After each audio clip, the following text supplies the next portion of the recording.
card. Let's go through this Excel guide for all the characters together. As you can see, Vessel over here is gonna do really well with the stringless as a support character, and if we come over here to the particular item, you can see that that is building her into Elemental Mastery. What you want to notice is the stats priorities and also the items tends to align. You can see that for her late game as a support, she can go for attack damage and electro damage. This is because her ability scales with attack. Similarly, if you do see a character that scales with HP like Barbara over here, you can see that she wants to build into the late game stats of HP, healing bonus, and energy recharge. It is quite important for us to take a note of the role of the character and also look into the skills ourselves. Because some of the recommended stats over here can be energy recharge, HP can be attack percentage. It's important for you to have a feel of the characters you have, and if you have too much energy recharge, then it doesn't have to be on top. But for someone like Bennett who just wants to cast his ultimate as quickly as he can, you can see that energy recharge is prioritized on second. I sometimes even prioritize on the first position for energy recharge, just so he can get his ultimate off, because he is good with his ultimate, but he's not very useful just with his E spell. Now let's have a look at some of the free-to-play available 4-star characters in the game. So there's going to be Vessel. Streamless is not bad off the bow for her. You can go for the late game stats for the support character, or just go for the early game stats for now. And its recharge is not the biggest thing. And the talent priority for Vessel as a support is definitely going to be the Knight Rider, which she summons Vessel with the E spell.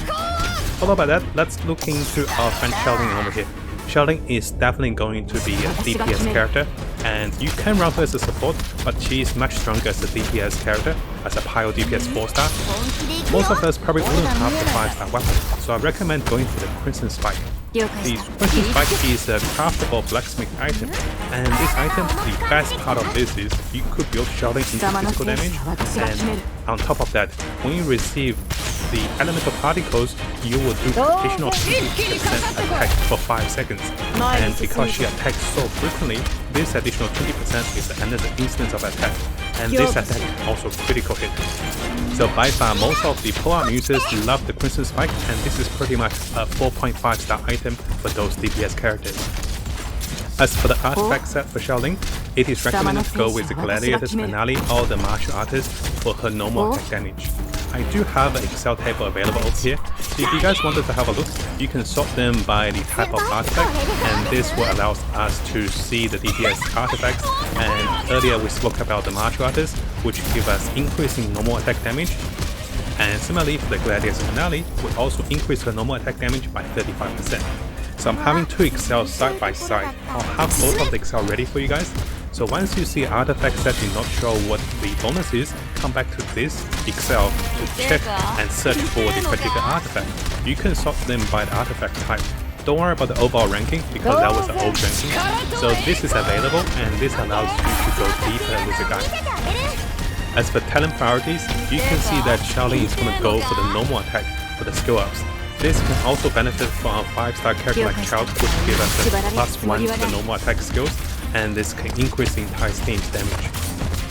Now if you haven't subscribed, this is a really good time to do so. Make sure you also turn the bell on for the latest news, as I find more of them first.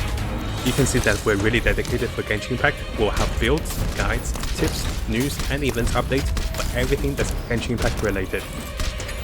Coming to the lovely Barbara, which we have gotten 2 so far. So her item choice is very unique. You can see that the 3-star item is prioritized over the 4-star item. There's 2 reasons for that. One is that this is an incredible 3-star support item. Second to that, if you're building the prototype Malice with your blacksmith item, you're not building the Mapper Man, which is the offensive blacksmith item for the catalyst. So firstly, let's come over to the Burning Tail of the Dragon Slayer.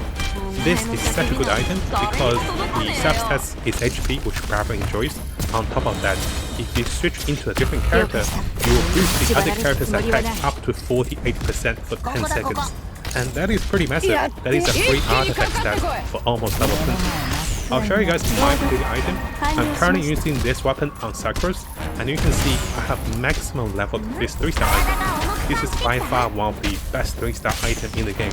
And you know, as a support character, if you're running this item, if you switch the character after you, they will get massive boost of damage. And this is incredibly powerful. Now we spoke about the opportunity cost for building the prototype manners. This is a healing catalyst, but if you're building the map which I'm building for, this is a much better catalyst for the support characters as an offensive catalyst.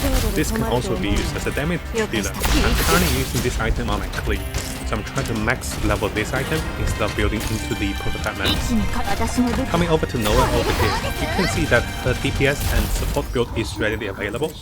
A big note is that most people run Noelle as a DPS after Constellation 6. If you try to run her as a DPS character before High Constellation, she will not